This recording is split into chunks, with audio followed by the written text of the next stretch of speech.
Hello,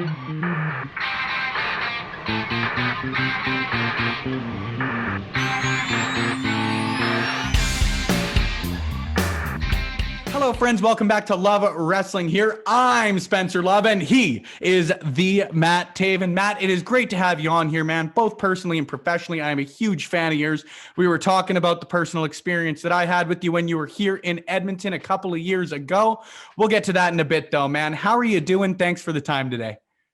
I'm doing fantastic, and I'm have very fond memories of Edmonton. And like right now, I probably, I'm like, oh, I love to come back. But like you guys have harsher winters up in Canada than like we have in Boston. So I'll wait until maybe it thaws out a little bit. And I was going to say it'll be a summer months thing. Yeah, exactly. I would love to come in the summer this time. I came in like the early spring. It was still a little cold.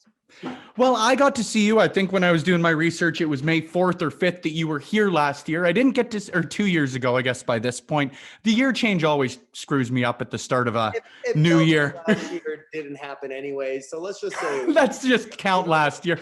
Then last real year, when you were here, I didn't get to see you when you were in Calgary, but I'll always take the opportunity to let people put over an Albertan on the show. You wrestled Dylan Stone in a title for title match, you defending your Ring of Honor heavyweight championship at the time. Just give me a little bit on it. Give me your thoughts on Dylan Stone, because it's always nice to hear from someone who doesn't wrestle him a ton or wrestle in Alberta a time when they get to speak highly of our professional wrestlers. At least I would hope.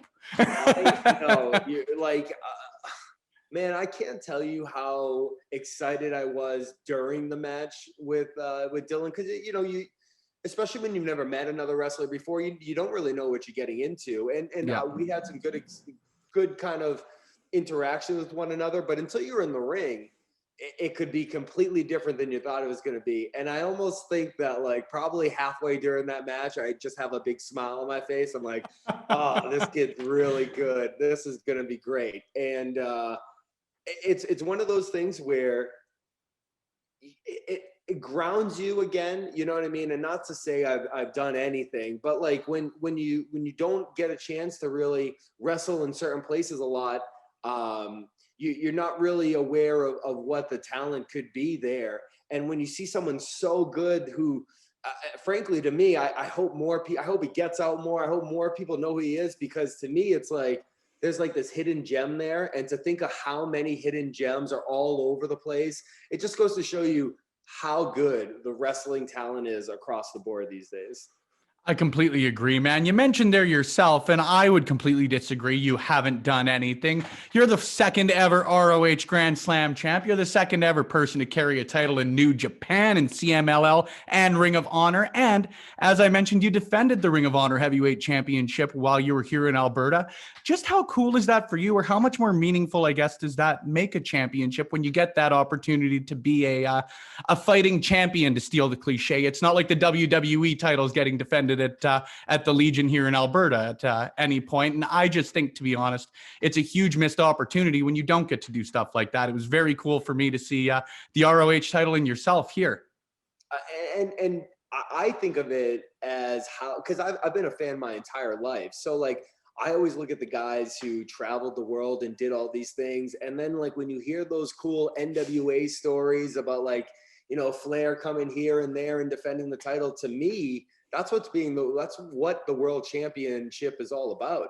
And I had some great experiences going to England with it, but like being the first ever Ring of Honor world champion to go to Arena Mexico was crazy. Being able to go up to Canada, and like, it's just, I had such an incredible experience winning the world title in Madison Square Garden. Like for me, I mean, could there be a bigger moment for a wrestling fan? Right. I can vividly remember as a kid, destroying all my parents' furniture and being like, in Madison Square Garden, I'm the champion.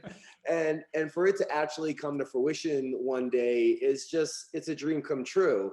And so that energy that gave me, I wanted to keep it going and to go and travel. And I started cutting a crazy schedule and ended up biting me literally in the foot in the end, because I had to have surgery. But I wanted that because I felt like that's what wrestling was all about. And after achieving that dream, I was like, I know how to keep this feeling going. And it's by going out there and showing everyone why I'm the Ring of Honor World Champion.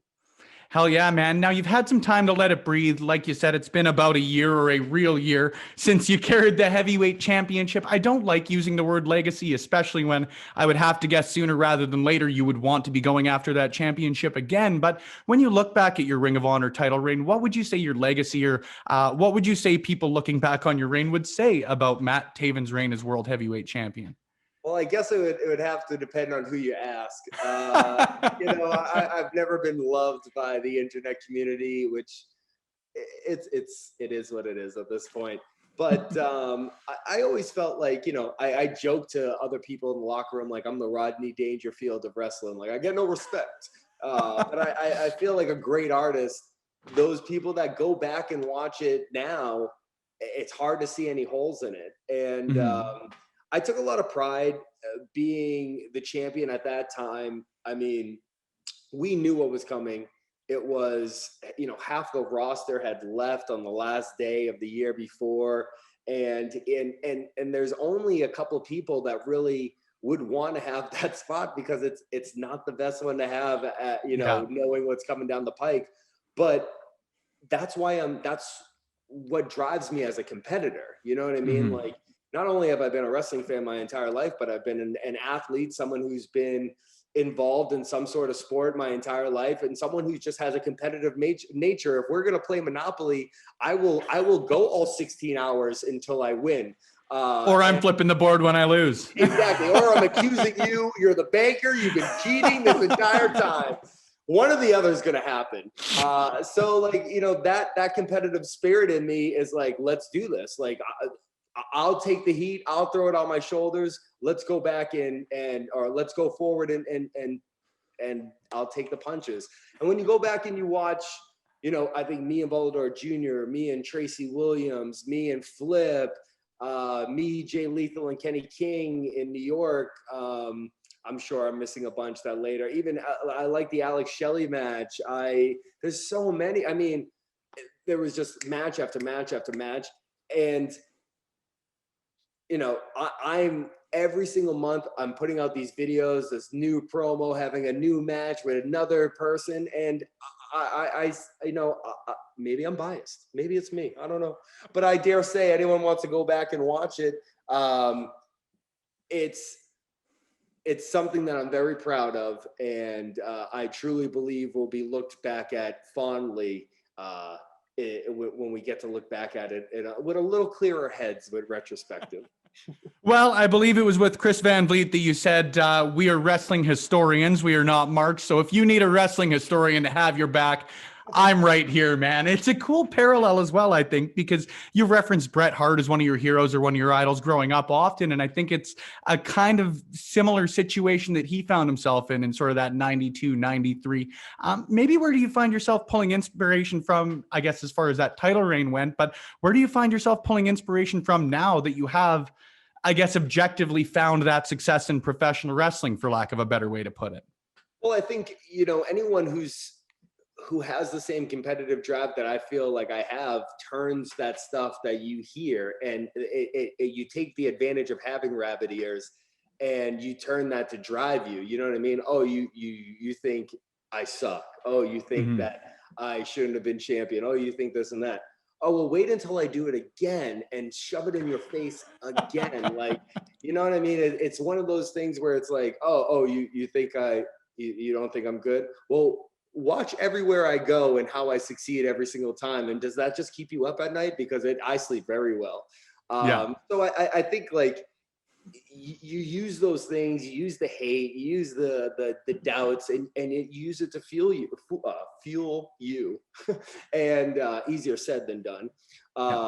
And I truly believe that is always going to be something that drives me. But at the same time, I feel like, there's so many of my idols were multi-time champions, did it this way, did it that way. And I still have so many, dreams that I've always pictured myself as a kid. And you bring up Bret Hart, and I can't tell you how many times I probably watched as a child Bret Hart winning the title at WrestleMania 10 in Madison Square Garden, and to look up at that same ceiling and to pull down the Ring of Honor World title from the Madison Square Garden roof. It's one of those things that I guess there's some people that would say like, hey, I've done it. Let's ride off into the sunset. And I'm sure there's a part of me that was like, I have to defend the title next week. What the hell? But this is usually where the movie ends. Yeah, right. That's usually where we fade to credits. But at the same time, like that feeling when that happened was such an amazing rush that you're almost like, you're chasing the dragon. You're always going to want that to happen again. And I truly feel like my legacy isn't close to being done until I do it again. And at the end, and it ends in a way where I kind of prove a lot of the doubters wrong. That prove it mentality, anytime I've spoken to anyone with Ring of Honor, whether it's yourself or Mike Bennett or PCO, it seems to be a very, very common thread. Is that something that's always been there, or has that been something that's maybe been a bit of a culture change since you debuted with the promotion in 2012? You've been there consistently. There are a few people who I would have to assume are better versed or better equipped to speak to that point, I suppose. No. That's always, and that's what made Ring of Honor and still makes Ring of Honor so good, is that we look around the locker room and I go, oh, damn, he's really good. I got to step my game up. You know what I mean? And it was that way when I first got in there, and I probably wasn't ready for that. But you got the Kevin Steens and the Roderick Strongs and the Briscoes that are still there, and Jay Lethal and Adam Cole. And it's like, oh man, these are these are rough waters to swim in, and I got to stay afloat. And I think that has always been a feeling, a good competitiveness in the Ring of Honor locker room has always been there. I think if there's anything that's different now, it's more of a team competitive. Like, it's all right, maybe if people doubt us, let's show them, if they tune in, that they look very foolish for ever doubting us. And we're very supportive of one another now. But at the same time, man, I was watching the episode last night, and it's like, you got Shane Taylor and Dragon Lee and Gresham and Lethal and Kenny and Roosh, and you're like, you start doing push-ups. You're like, I gotta do something to keep up with everyone, So that's a competitive spirit that I think has always been in Ring of Honor. And I think it's always been the reason why Ring of Honor has been such an innovative force in the wrestling world. Now, cage matches sometimes to be believed or not. So if my math is wrong here, excuse me and blame them. But it seems like you wrestled your first match for Ring of Honor a little less or a little more than a year after you even started wrestling. How does something like that come about? Because, there are a lot of first and second year Albertans here in professional wrestling that are very good, but they're not getting noticed at that level. Why do you think you did? Well, it's a combination of two things. And the first thing is something that I was told by one of my idols in wrestling, and it's so true, is that wrestling makes no sense, and that it's just dumb luck sometimes, and you can't drive yourself crazy over that. You just have to kind of roll with the punches. So it makes zero sense that happened. I'm going to write that one in my notebook. That's my new excuse for a lot of things in my end. Life makes no sense. There it is. But the second thing, and what I always try to tell people, is that you just got to show up. You know what I mean? Like, even if you think you're not ready, you just facing the crowd, I can't tell you how many things have come to me because it's like, oh man, we need someone to fill this spot. Hey, this kid's always been here. You got tights, get him in the ring. Yeah. And it was kind of the same situation with Ring of Honor. They needed an extra guy. I just happened to, it was in Boston. I lived there. I knew the other guy who was having a dark match. And so we had worked in another promotion in Northeast Wrestling. And so he suggested me. I zoomed over there, and then and then the next day I found myself in New Jersey. And it's just one of those things where I'm sorry, I didn't go over there. I was actually just planning on being, oh hi, does anyone need a water or anything? I've got my gear in the car. Yeah. So I was just like, zooming over to this kid's house to follow him around like a sheep anyway all day, and it just happened to work out.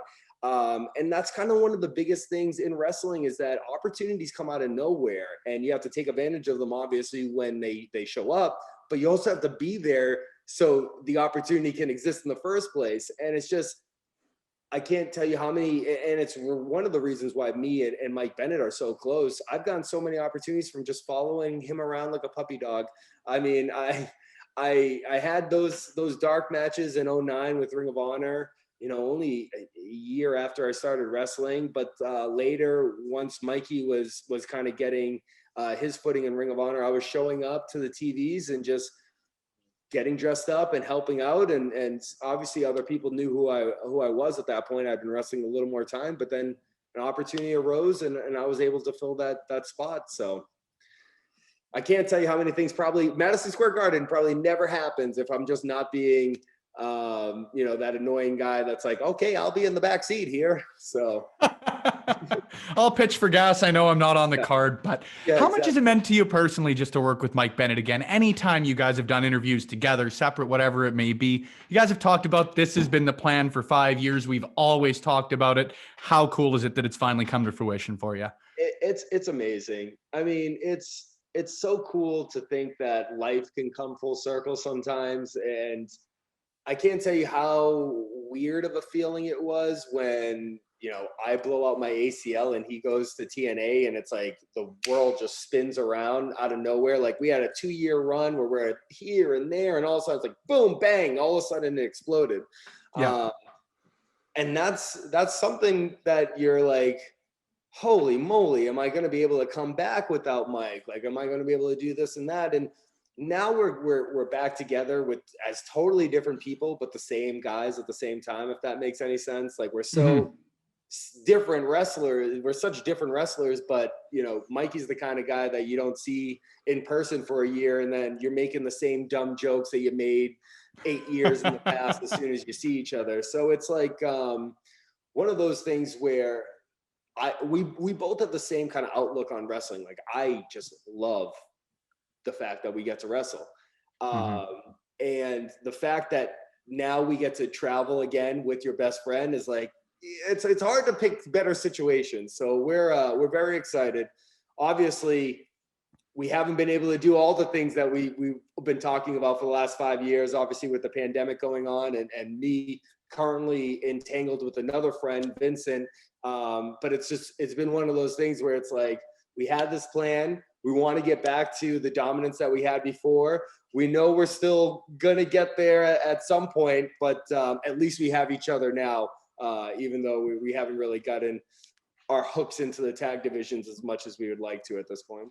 And I was going to say, hitting the road with your best friend and making miles and all of that is probably a little bit more difficult when you're in the Ring of Honor bubble. What was the experience like for you in there? The first one sucked. And then I got the hang of it and I was like, okay, I think I can do this. The first one, I was like, I feel like I was just staring at the ceiling like it's been 7 hours and 14 with like one tear slowly riding down my face. You get like, so it's a combination of two things. At that point, the first one, we hadn't seen each other. We had spent 5-6 months just kind of like doing Zoom calls, or we haven't seen. And now we're all in the same place, but we can't see each other still. We're like, I know you're in this general vicinity, but we have to still do this over Zoom. So you're just getting like stir crazy. These walls are kind of getting close. But then you realize, like, okay, I'll pack my PlayStation. I'll pack this. I'll work on some video editing or something. And you kind of, I think one of the last ones, I took all these bills that I was like, I got to call on this, or I have to move this over. I just did like a bunch of errands, like while I was in the quarantine. Revise the grocery lists. Yeah, exactly. I'm like getting all my Amazon shopping done. I'm like, you learn how to kind of make the best out of your time. Ooh, but that first one was brutal. But at the same time, I personally feel like Ring of Honor doesn't get anywhere close to the credit that they deserve for the not just the precautions that they've taken, but how they've treated and taken care of the talent and made sure that if anyone was having any doubts or questions or concerns, when you do the bubble, they go away because you see how well everything's done and you see the attention to detail and cleanliness and attention to keeping everyone safe, that you're like, oh, this is fantastic. So, it definitely becomes a lot easier after you get used to the whole bubble routine. Well, and it's just another first that you cross off with Ring of Honor. You were part of their first pay-per-view and pay-per-view, and the first event not just for Ring of Honor, but by a wrestling promotion not run by a McMahon in 50 years. You know, the title's the obvious, easy one, I think. So outside of that one, is there maybe a first in Ring of Honor history that you've been a part of that tugs at the heartstrings or means a little bit more to you? Huh. Oh man, you hit the big ones. Um, hmm. Man, there's been so many things, and I was gonna originally say, if you didn't list it off, that the first pay-per-view to me was like a stepping stone. But the first pay-per-view, I can remember like kind of saying to my friends and family, like, you can just order, you don't have to do like the online, like you can just order it off your cable box this weekend. And it was me and Jay Lethal, which is crazy. And maybe this isn't necessarily the first, but me and Jay Lethal's cage match is the last cage Yeah. match that they've done in Ring of Honor. And that's something that I actually went back and watched recently, and it's like, man, you and Jay Lethal somehow have fought for the television title. We're on the first pay-per-view, did the cage match. Then years later, we're fighting for the world title, went 60 minutes in Vegas, did Madison Square Garden together. And it's like, there's no greater rival that I'll ever have in my career, because so much of it, so to this point, has been with Jay Lethal that, man, it almost, you're like, put all these matches on a DVD and sell that bad boy, because that woo, we put some time in on that one. I was going to say you could sell a best of Matt Taven and then a best of Matt Taven versus Jay Lethal. Yeah, versus Jay Lethal, right? Because if they had me just choose the best of Matt Taven, so many of it would be against Jay Lethal. Yeah. But yeah, that first pay-per-view was a moment that I think a lot of us took a lot of pride in, because we were seeing that snowball roll downhill and get bigger and bigger and bigger. And, you know, where we went from there and where we continue to go, it's just like, it's really cool to kind of look back at moments like that and be like, remember all the way back there? Or even when I was like doing dark matches, that first match that you were talking about, you know, a year in, and I'm like sleeping on like some rundown hotel floor. And I'm like, man, remember those days? They were still fantastic, but they make these days even sweeter. So it's very cool to kind of see the progression of my career and to see the progression of Ring of Honor as a whole.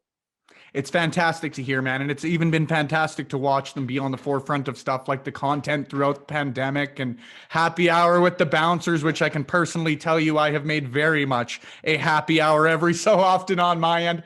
I got a couple of quicker hits before we close it out for you. They're not as much stories as some that may draw a groan or a laugh, hopefully. Beginning with, please tell me about Sexual Taven.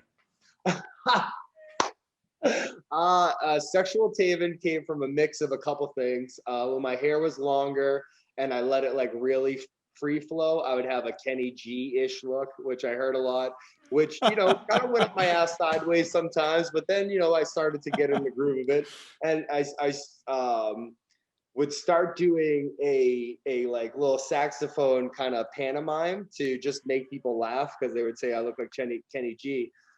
But the Sexual Taven story comes from, I don't even know if I've ever told this story. This is a hilarious story. I was at Eddie Edwards' wedding, and he, you know, I know his family, yada yada, and his brother was just kind of like asking me, like, well, who are you talking to?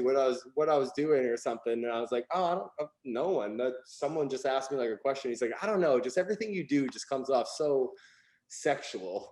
And I was like, what? And then so for the rest of the weekend, the joke was Sexual Taven. And then so I don't know what made me do it for the first time. I think it was at like Beyond Wrestling. I started doing the saxophone thing, and it felt like the name of that should be Sexual Taven. And also I'm pretty sure Eddie's brother was there at that time, probably screaming it. So that probably helped the rest of the crowd pick up on what I was doing. But man, when I got hurt and had knee surgery, thank goodness I could just go out and be Sexual Taven while I couldn't wrestle. And I'm pretty sure there's a segment for Beyond Wrestling called In the Sack with Sexual Taven that has like over 1 million views on YouTube.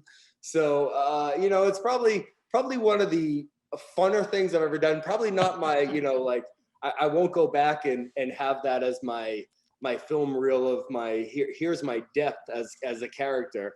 I think that's a very shallow baseline one, but always a good laugh for everyone in the crowd. That one's not playing at the Hall of Fame speech? Yeah, I mean, and the funny thing will be is that someone will scream out for it, and you'll be like, come on, not now, not now.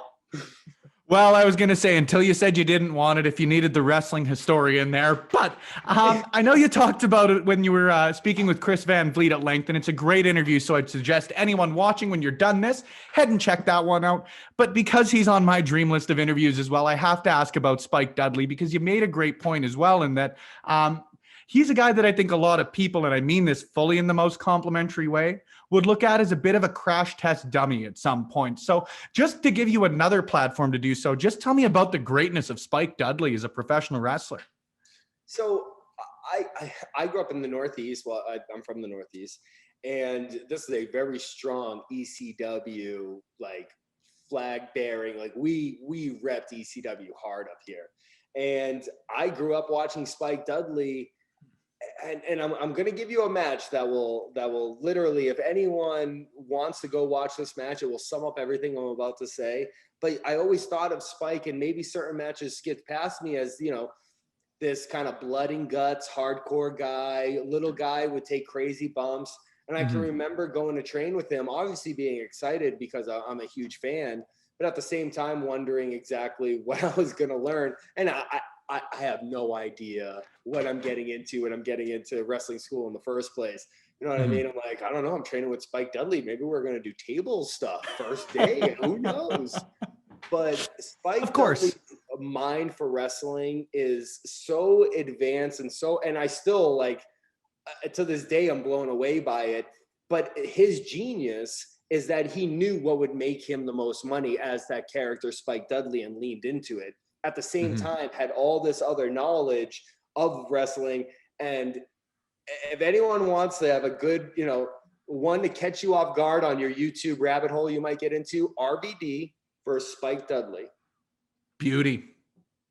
You think Spike Dudley is RVD in the match because Spike's doing all this crazy stuff. And I grew up a huge RVD fan, and Spike is just making him look like he's the enhancement talent or something. Like rad. He's unreal in that match. And Spike would show you all these little holes that you're like, how do you know this? Where did this come from? And it's funny to look back at it now because you learn that kind of stuff from just wrestling different guys in different places, going to Canada, going to Japan, going to Mexico, and learning these little subtle differences that will just make you stand out in the crowd. And Spike was such an unbelievable wrestling mind. I still think to this day, Spike Dudley probably doesn't get the credit that he deserves. And an impressive resume. If you go back and look at Spike's Wikipedia, he put up a couple of title belts. I was going to say, you got to scroll down when you get to the championship section. It's not a small one.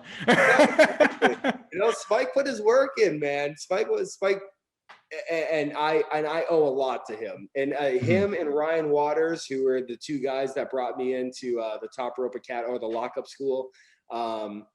Man, they did so much for me, and there's no doubt that I wouldn't be sitting here if it wasn't for those two. Now, speaking on the training side of things, what makes the XWA Wrestling Kingdom the place to go for a training or aspiring professional wrestler? Well, I think something that I learned as a guy who was training in the Northeast, which is just a place that has a lot of different schools, is that one voice always in your ear probably isn't the best idea. I love to kind of think of a wrestling think tank and bring guys in and bring guys from totally left field that, you have a completely different style, because I might wrestle a certain style that doesn't connect with one of the students. You know what I mean? They're like, I don't do cartwheels. What are you doing?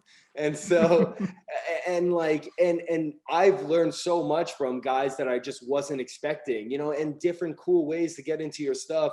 And so I think with like me and Mike, and we brought in guys like Kevin Kelly and Dalton and Cody Rhodes, and just the list, Maria coming in and helping with promos and different wrestling stuff. And it's just, I like to get as many voices as possible. So I hate to be like, oh, I'm the trainer there.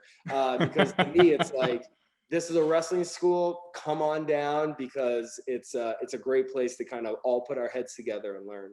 Yeah, collaboration, not isolation, right? Definitely. I love it. And then, of course, as someone who is aspiring to grow some hair as luscious as sexual Taven once had, number one, it might be a bit of a silly question to ask because I am not all that well versed in my lucha libre. Are you allowed to grow long hair again after losing a hair versus hair match? And if so, will it ever come back? See, I'm pretty sure you have to keep short hair for a certain amount of time. I think that's the rule, but I think you can grow it back long after that. Okay. No, you must, because plenty of guys have gotten there. Yeah, no. Unless we're going with a conclusive yes. Someone's going to be like, actually, Matt Taven, that is wrong. Your hair is actually technically too long for the CLL rules. And I'll be like, whatever, dude. But shoot me a message. I'll take the heat as the wrestling historian. It's a common thread, right? I mean, I had such long hair for so long. I miss it. I won't lie. There's days that I miss it. There's definitely days I don't miss it. It's easier to not have it. But it's hard to say it'll never happen again. It'll probably be a different look, but I've always been a fan of long hair, so I don't think I'm going to be signing up for any hair versus hair matches anytime soon. Because man, it took me a long time to grow this back. It's been like 2 years since that match. This is my entire pandemic cut, man, and like really? You're bang on because it was short as well. This is the entire thing though, which just speaks to the length of time it took you for yours. See, and they shaved it with such a dull old buzzer that I feel like it took some of my scalp with me, so it really got all the way down to the roots. So it had to work to fight to grow back. Will Matt Taven grow back the long hair? You guys have to tune in every Monday on Ring of Honor television. But whether or not you got long hair or not, man, I genuinely can't wait to have you back on the show. This has been an absolute blast. Again, both personally and professionally, I'm a huge fan of yours and of what Ring of Honor is doing lately. So if other people want to keep track of what you're up to in the near future and what ROH has going on, where can they keep track of the Matt Taven? Well, if you can spell Taven, which is Taven, you can find me basically anywhere. The Matt Taven on Instagram, because some Melvin got on there before me and has been holding it hostage. But that's all right. I'm the Matt Taven. Everywhere else, it's just Matt Taven, Pro Wrestling Tees, Facebook, Twitter. And join the watch party on Mondays. All the Ring of Honor talent, all the Ring of Honor wrestlers watch the episode of Ring of Honor that week together. We follow the hashtag WatchROH and we interact with the fans. And it's really a cool experience to kind of see live and live and in time the reactions from the fans for the show. And to me, and maybe I'm biased again here, there's been no better product since the pandemic than Ring of Honor Wrestling. I truly believe that. Go back, watch the Pure tournament. Go back and watch everything that's happened since. If you have stepped away from Ring of Honor, you are missing something very special. So it's time to come back on board. And don't worry, you got the Honor Club. You can catch all the way back up whenever you need to, because Ring of Honor, we have that snowball rolling downhill again. So ROHWrestling.com. Well, I was going to take the end segment and put Ring of Honor over, but I can't do it any better than that. I can vouch for and a damn good one at that, man. It's been a blast having you on. If you guys would like more from Matt Taven, he gave you everywhere you can keep track. There is no excuse not to. I've joined the watch-alongs a couple of times, and I can vouch for the entertainment. If you want to join those with me, with Matt Taven, and many more from Ring of Honor, or you just want to keep track of us on social media, at Love Wrestling CA is the place to do it. The only place that changes is the website. Just put a dot in between wrestling and CA. That's where everything from myself and the other contributors can be found. I'm Spencer Love. He's Matt Taven. He is a great guest if you guys want him on your podcast. He is a great wrestler. If you want to watch great wrestling, I'd suggest doing so. So stay tuned for the next one when I get another great wrestler on here. Thanks, brother.